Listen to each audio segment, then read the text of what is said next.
So apparently to be a good album reviewer, you have to review some albums that you don't like. You're watching the Joe Sonus song-by-song review of Pinkprint by Nicki Minaj.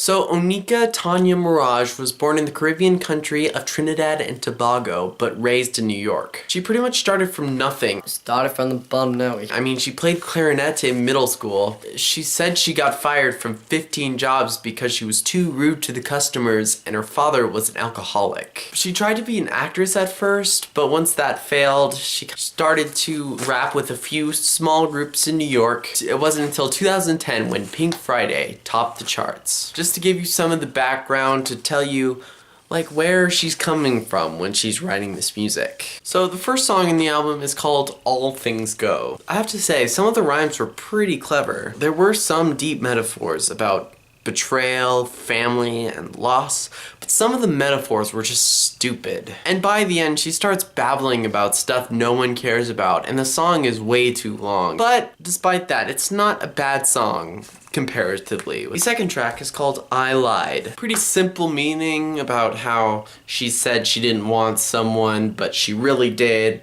and she was lying when she'd said that. It sports a pretty mournful voice, and it's an attempt at a very emotional song, but I can't really sympathize with the narrator here. Also, just like the first track, it could be a lot shorter than it is. The track number 3, or The Crying Game, is pretty similar to the last two tracks. It's kind of mellow and mournful, about love, relationships, and regret.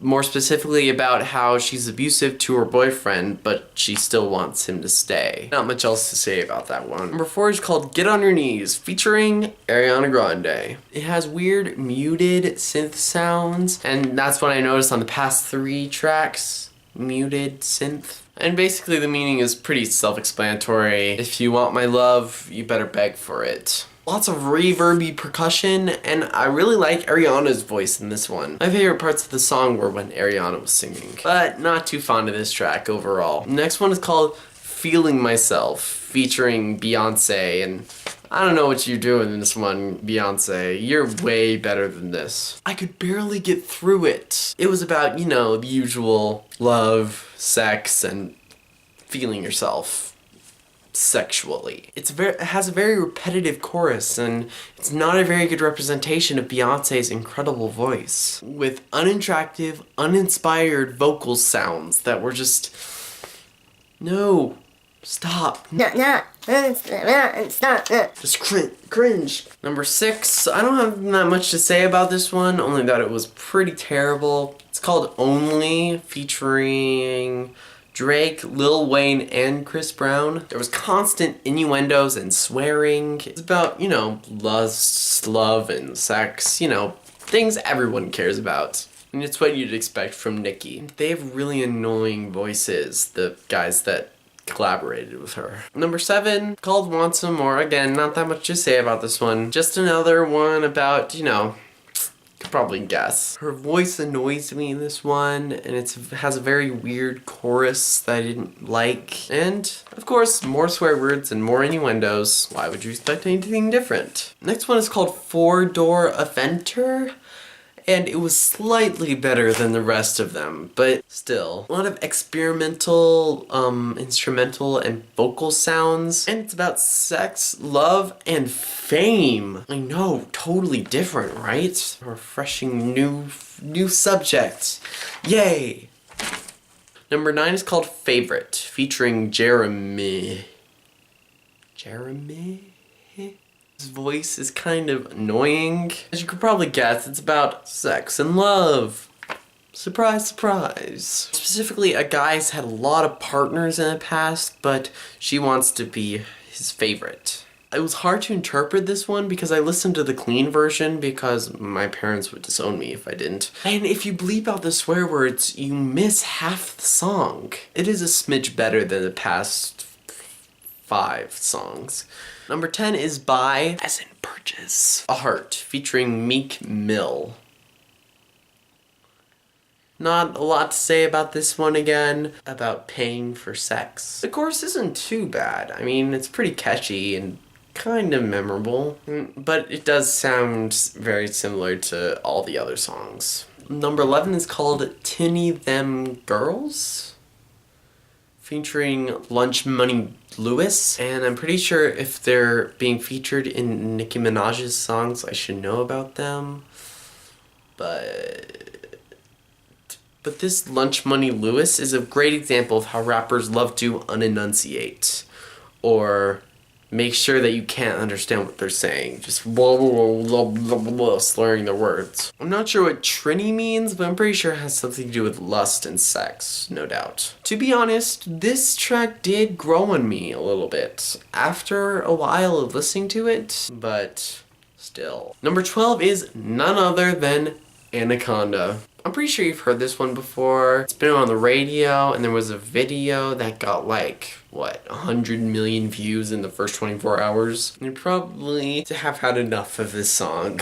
It's been on a lot of people's worst songs of 2014's list, and it's also on my list. I mean, it claims to be feminist, but how is this a feminist song? How is Nicki Minaj a role model in any way, in any stretch of the imagination? I mean, he's talking about having sex with someone because they sell drugs. Why would you teach that lesson to anyone? And we all know what the Anaconda really is. And it drags on. Drags on way farther than it should. It could have ended 2 minutes ago, seriously. Number 13 is called The Night Is Still Young.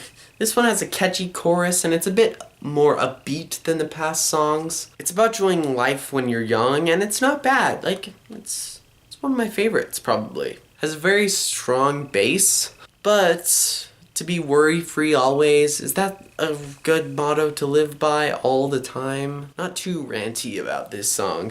Number 14 is called Pills and Potions. Pills and Potions, not pills and potions. Psh, how would we spell something how it's actually spelled? It's kind of famous. I mean, there's a music video for it, and if you watch the music video, it's like you're on pills and potions, aka drugs. Of course, it's about drugs and lust, and it kind of sticks into your head. It's pretty catchy, but I still don't like it. I don't know.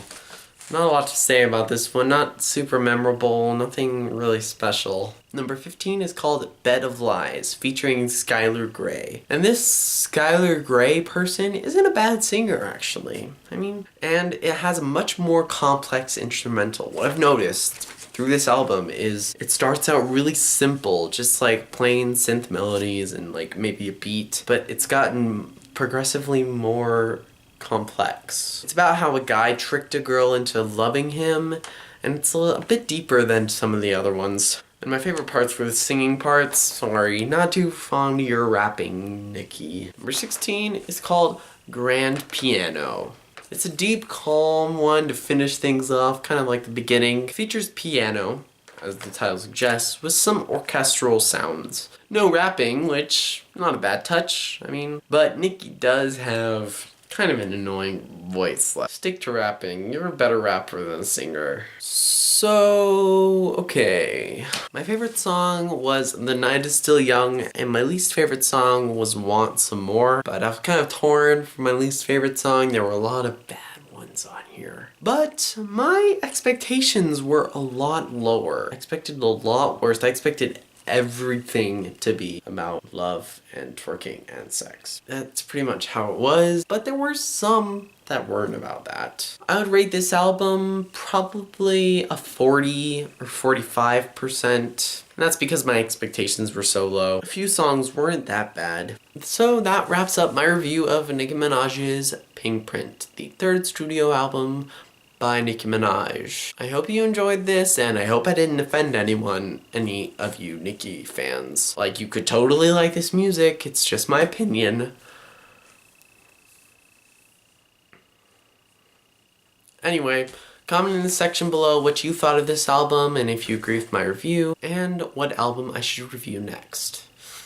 Until next time, outro darkness, redness, and whiteness. I don't know how to make my camera do that.